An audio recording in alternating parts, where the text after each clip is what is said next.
अहम हरे तब पादैक मूल दासानुदासो भवितास्मि भूया। अहम हरे तब पादैक मूल दासानुदासो भवितास्मि भूयः। मनः स्मरेता सुपतेर्गुणास्ते गृणीत्वा मैं करोतु काया। मनः स्मरेता सुपतेर्गुणास्ते गृणीत्वा मैं करोतु कायः। न नाकपृष्ठं न च पारमेष्ठ्यं न सार्वभौमं न रसाधिपत्यं। न नाकपृष्ठं न च पारमेष्ठं न सार्वभौमं न रसाधिपत्यं। न योगि सिद्धि अपुनर्भवं वा समञ्जसे त्वा विरहैव काङ्क्षे।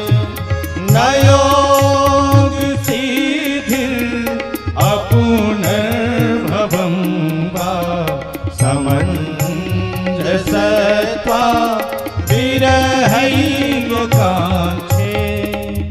वृत्तासुर कह रहा है, भगवान मुझ में इतना ज्ञान नहीं, इतनी भक्ति नहीं कि मैं आपका भक्त बन सकूं, आपका दास बन सकूं। इसलिए प्रभु जो आपके भक्त हैं, जो आपके दास हैं, उनके चरणों का दास बनना चाहता हूँ, दासानुदास बनना चाहता हूँ, अकिंचन बनना चाहता हूँ। इसी को नैत्यानुसंधान कहा जाता है। अपने आप को सबसे छोटा मान लेना चाहिए। जितने छोटे बनोगे उतने ही प्रभु के प्यारे रहोगे। छोटे छोटे बछड़ा गैया का दूध पीते हैं ना, जहाँ बड़े हो गए तो भूसा खाने को मिलता है और बैलगाड़ी चलाना पड़ता है। तो बड़े होने में बड़े झंझट है भाई, इसलिए छोटे ही बने रहो।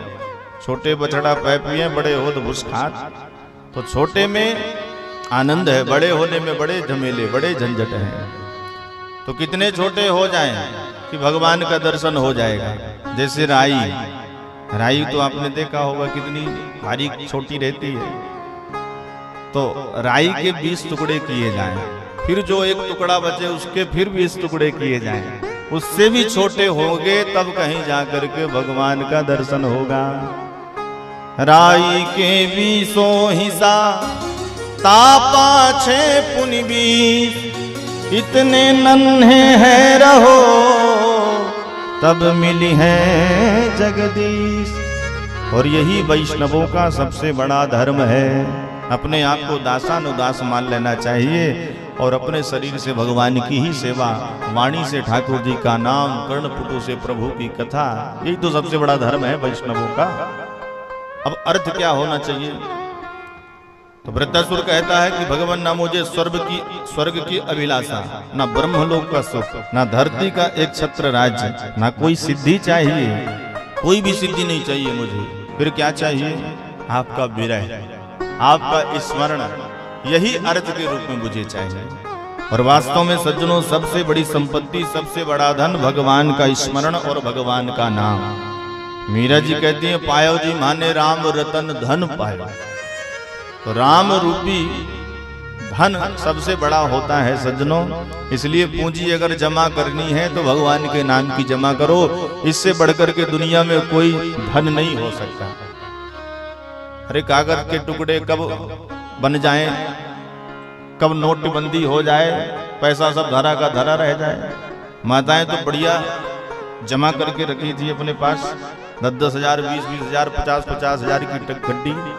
अब जब नोट कागज के टुकड़े हो गए तो न देने का मन हो रहा है न रखने का मन हो रहा है। भाई गति साहब छछुंदर के लिए दे देंगे तो वापस आने वाले नहीं, रखे रहेंगे तो कागज के टुकड़े हो रहे हैं, समस्या हो गई। उसी प्रकार सज्जनों ये जो धन है इसका कोई ठिकाना नहीं है, चलायमान है, आता जाता रहता है। इसके संग्रह के चक्कर में मत पड़िए। संग्रह अगर करना है, जमा अगर करना है तो भगवान का भजन, भगवान का नाम जो हर जगह चलने वाला है, विदेश में, परदेश में, उस लोक में, इस लोक में, हर जगह चलने वाला है। तो सबसे बड़ा धन भगवान का स्मरण, भगवान का ध्यान। तो अर्थ के रूप में तो भगवान की संपत्ति मांग रहा है, प्रभु नाम की संपत्ति। तो कामना क्या है? वैष्णव की कामना क्या होनी चाहिए? वैष्णव की कामना यही होनी चाहिए जो वृत्तासुर भगवान से मांग रहा है। अजात पक्षा इव मातरम खगा सैन्यम यथाव सतरा सुधारता। एक नन्हा सा पक्षी अभी अभी जिसका जन्म हुआ है, मैया जब दाना चुगने के लिए चली जाती है घोंसला छोड़ करके तो डरने लग जाता है और मैया की राह तकने लग जाता है कि मैया मेरी कब आएगी, कब आएगी। संध्या का समय होता है, पक्षियों की आने की आहट सुनाई देती है और याद करता है कि मेरी मैया अब आ रही होगी, अब आ रही होगी। जैसे वो पक्षी याद करता है भगवान, वैसे मैं आपको याद करूं, यही मेरी कामना है। तो भगवान ने कहा भय का भजन हो रहा है, भाई डर लग रहा है ना, मैया नहीं है तो कोई हिंसक जानवर न आकर के खा जाए। तो दूसरा दृष्टांत दिया, जैसे एक नन्हा सा बछड़ा, अभी अभी गैया का हाल का ही बयाना हुआ बछड़ा, गैया मैया चरने चली जाती है तो दिन भर मैया की राह तकता रहता है और संध्या का समय जब होता है तो छटपटाता है, गायों की रवाने की आवाज जब होती है। भगवान जिस प्रकार से वो बछड़ा तड़प करके अपनी माँ को याद करता है, ऐसे मैं आपको याद करूं। तो किसी ने कहा ये तो भूख का भजन हो रहा है, गैया मैया आ जाएगी, दूध पी लेगा तो फिर बारी में घुस जाएगा गिरमा लेके। बोलो राधे राधे।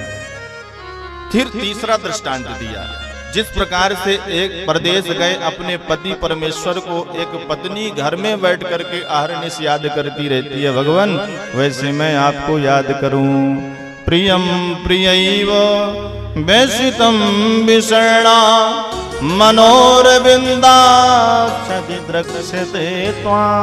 हे अरविंदाक्ष, मैं आपको अहरनिश याद करूं जैसे एक प्रेमिका अपनी प्रेमी को याद करती है। काम हिनार प्यार जिमी लोभी के जिमिदाम, तिमि रघुनाथ निरंतर प्रिय लागे मोहेरा। भगवान ने कहा हाँ ये ठीक है। और चौथे श्लोक में कहता है कि मुझे मोक्ष नहीं चाहिए। और सगुणों पासक जो भक्त होते हैं वो मुक्ति नहीं मांगते भगवान से। भगवान से तो यही कहते हैं जन्म मरण चाहे जितने होते रहे पर सानिध्य आपके भक्तों का, संतों का प्राप्त हो भगवान। ममोत्तम श्लोक जनेषु सख्यम संसार चक्रे भ्रमतः स्वकर्म भी त्वन्मायदात्मा मजदार गेहे स्वासक्त चित्तस्य ननाद भूया। भगवान कर्मानुसार चाहे जन्म मरण मेरे जितने हो पर सत्संग आपके भक्तों का ही प्राप्त हो, संतों का ही प्राप्त हो, यही मुझे आपसे चाहिए। जेहि जोनि जन्मों कर्म बस तह राम पद अनुराग हो। बड़ी सुंदर भगवान की स्तुति करी तो इंद्र तो हाथ प्रद रह गया कि भाई दानव हो करके भगवान की इतनी सुंदर स्तुति कर रहा है। अहो दानव सिद्धोसी यस्य ते मतरीदृश।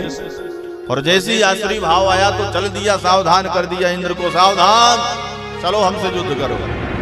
वृत्तासुर बड़ा भयानक सर लेकर के आया इंद्र के सामने। इंद्र के हाथ में वज्र था तो वज्रासुर के दोनों हाथ काट दिए।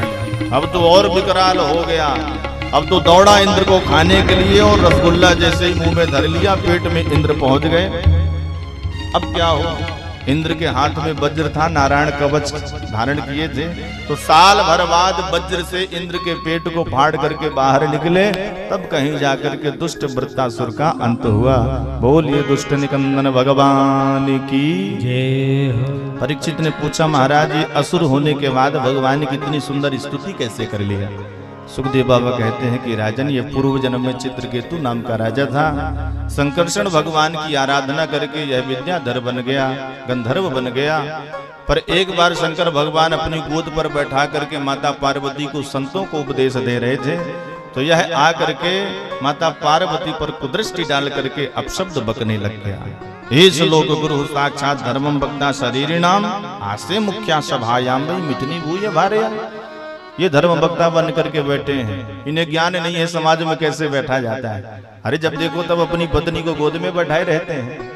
तो भोले बाबा तो भोले भाले मुस्कुराए इसकी बात को सुनकर, पर भवानी का मूड खराब हो गया। हम पर इसने कुदृष्टि डाली, श्राप दे दिया, जा असुर है जा। अब जब श्राप मिला तो चरण पकड़ करके गिड़गड़ाने लग गया, माता जी ने आपको कष्ट हुआ, आपने मुझे श्राप दिया, बहुत अच्छा किया। माता जी को दया आ गई कि चलो श्राप स्वीकार कर रहा है। माता जी ने कहा असुर तो बनोगे पर असुर देह में भी देवताओं का स्मरण तुमको बना रहेगा। तो देवताओं का स्मरण आता तो भगवान की स्तुति करने लग जाता, फिर असुर भाव आता तो युद्ध करने लग जाता। बोलिए भक्त वत्सल भगवान की। जय हो। पुंसवन व्रत की विधि